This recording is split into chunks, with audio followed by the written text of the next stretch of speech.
Revelation 4717. From the 19th of August 1949. Narrow, thorny path to height. World people.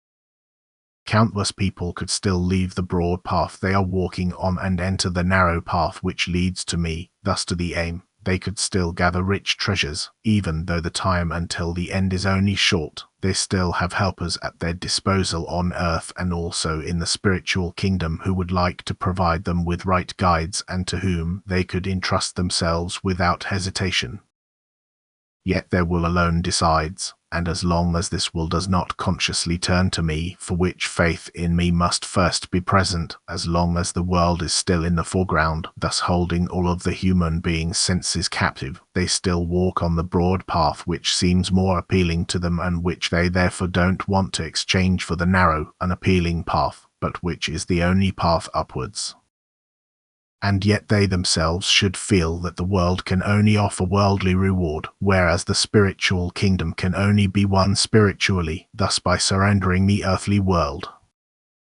Consequently, the path of earthly life will also show privations and hardship which shall let the human being change and mature.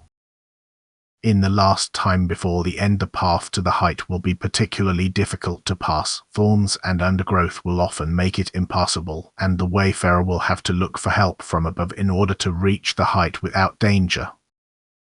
And precisely these hardships and difficulties of life shall give you the proof that you are on the right path, for he who rules the world, who wants to win you over for himself, seeks to give you everything beautiful to fulfill your wishes so that you shall acknowledge him and desire his kingdom.